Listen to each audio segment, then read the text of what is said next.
సైనికులకి, ప్రత్యేకంగా మండల పార్టీ అధ్యక్షులకి, గ్రామ పార్టీ అధ్యక్షులకి, క్లస్టర్ యూనిట్ బూత్ అధ్యక్షులకి, నెల్లిమర్ల ప్రజలందరికీ పేరు పేరున నా హృదయపూర్వక ధన్యవాదములు. ఉత్తరాంధ్ర అమ్మ లాంటిది. అమ్మ ప్రేమకి కండిషన్స్ ఉండవు. అలా ఉత్తరాంధ్ర ప్రజల ప్రేమకు కూడా కండిషన్స్ ఉండవు. ఎవరన్నా మంచి పని చేస్తే జీవితాంతం గుర్తు పెట్టుకునే వాళ్ళు ఉత్తరాంధ్ర ప్రజలు. అదే గాని పొరపాటున ఎవరన్నా తప్పు చేస్తే పాతేసే శక్తి కూడా ఉన్నవారు ఉత్తరాంధ్ర ప్రజలు. విజయనగరం జిల్లా పేరులోనే విజయం ఉంది. ఇక్కడి నుంచి ఏ కార్యక్రమం ప్రారంభించినా విజయం సాధిస్తాం ఖాయం. అందుకే నేను నా శంఖారావం కార్యక్రమం ఇక్కడ ప్రారంభిస్తాం జరిగింది. పైడి తల్లి అమ్మవారి ఆలయం ఉన్న పుణ్యభూమి విజయనగరం జిల్లా. రాముడి ఆలయం రామ్ తీర్థం ఉన్న పుణ్యభూమి ఈ నెల్లిమర్ల నియోజకవర్గం. మన్యం వీరుడు శ్రీ అల్లూరి సీతారామరాజు గారు నడయాడిన ప్రాంతం ఈ విజయనగరం జిల్లా. మొన్న ఆంధ్ర రాష్ట్ర ముఖ్యమంత్రి జగన్ ఉత్తరాంధ్రకు వచ్చి కొన్ని విషయాలు చెప్పాడు. ఆ సభలో మాట్లాడుతూ వైకాపా నాయకులు చొక్కా చేతులు మడత పెట్టుకుని పోరాటానికి సిద్ధం ఉండాలని పిలుపిచ్చారు. ఆ భూమ్ భూమ్ బ్యాచ్ కి చెప్తున్నా, స్వామి అక్కడ పెట్టేసేళ్ళు. కుర్చీకి ఒక స్టోరీ ఉంది, అందుకే కుర్చీ వచ్చింది. ఆ భూమ్ భూమ్ బ్యాచ్ కి చెప్తున్నా, చొక్కా చేతులు మడత పెట్టుకుంటే ఇక్కడ ఊరుకునే దానికి పసుపు సైన్యం గాని జన సైనికులు లేరు. మా జోలికి రావద్దు. మేం ఎవరిని వదిలిపెట్టాం.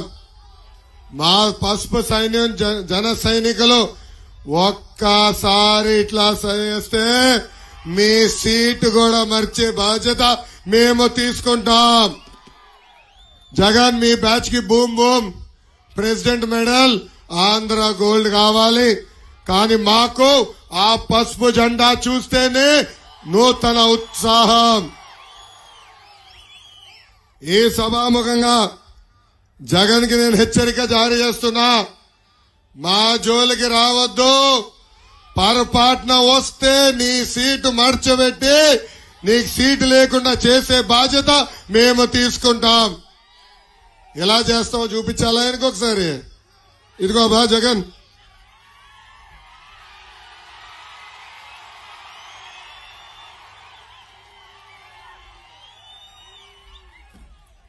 ఏమ్మా రెడీనా? రెడీనా? సీటు మడత పెడదాం. రెడీనా? వదులుతామా ఈ జగన్ని? జగన్ చూస్తే ప్యాలెస్ లో ఒక పిల్లి గుర్తొస్తుంది. ఆయన చేస్తున్న తప్పులు చూపించడానికి, రైతులు చేసిన అన్యాయం చూపించడానికి రాజధాని ఫైల్స్ అని ఒక సినిమా కొంతమంది తీశారు. ఆ సినిమా బయటికి రాకుండా అడ్డుకున్నాడు. ఆ రాజధాని ఫైల్స్ సినిమా చూస్తేనే జగన్ కి భయం. రాజధాని ఫైల్స్ రాకుండా బయటికి రాకుండా చేశాడంటే దాని అర్థం ఒక రైతుల్ని చూస్తే జగన్ కి ఉచ్చబడుతుంది. రాజధాని విషయంలో జగన్ ఎన్ని రకాలుగా జే టర్న్లు తీసుకున్నాడో ప్రజలందరూ ఒక్కసారి ఆలోచించాలి. ఆనాడు ఏకంగా వాషింగ్టన్ డీసీ లాంటి రాజధాని కడతానన్నాడు, కట్టలేదు. కనీసం 30,000 ఎకరాలు ఉన్న ప్రాంతాన్ని రాజధాని చేయాలని మాట చెప్పిన వ్యక్తి ఈ జగన్.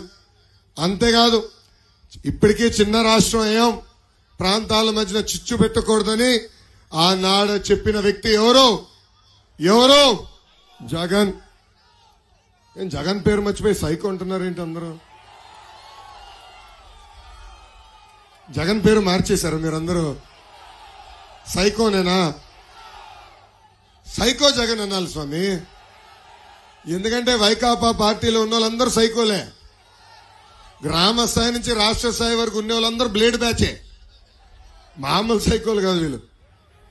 ఇంకా అమరావతికి నేను మద్దతు ఇస్తానని చెప్పింది ఎవరు? సైకో జగన్. అధికారం వచ్చిన తర్వాత ఏం చేశాడు? 3 రాజధానుల పేరుతో 3 ముక్కలాట ఆడుతున్నారు. ఈ సభాముఖంగా ప్రజలందరూ నేను అడుగుతున్నా, 3 రాజధానుల పేరుతో ఉత్తరాంధ్రకి ఒక్క అభివృద్ధి సంక్షేమ కార్యక్రమం ఈ ప్రభుత్వం చేసిందా? ఒక్క ఇటుకనే వేసిందా? ఒక్క పరిశ్రమ తీసుకొచ్చి ఉద్యోగం కల్పించిందా అని ఉత్తరాంధ్ర ప్రజలు ఆలోచించాలా. ఇప్పుడు ఏకంగా సొంత బాబాయ్ వైవి సుబ్బారెడ్డి మళ్ళీ ఇంకో 5 సంవత్సరాలు ఆంధ్ర రాష్ట్రానికి హైదరాబాద్ రాజధానిగా ఉండాలంట. అంటే రాజధాని మీరు కట్టలేరు, ఉన్న రాజధాని చెడగొడతారు, మళ్ళీ హైదరాబాదే రాజధానిగా ఉండాలంటారు. ఈ బిల్డప్ బాబాయ్ జగన్ కి యాత్ర టు సినిమా కావాలి కానీ ఈ రాజధాని ఫైల్స్ వద్దంట. ఈ యాత్ర టు సినిమా ఇప్పటికీ వైకాపా పార్టీకి అంతిమ యాత్రగా మారిపోతాం మనందరం చూసాం. ఈ సైకో జగన్ చూస్తే నాకే నవ్వేస్తుంది.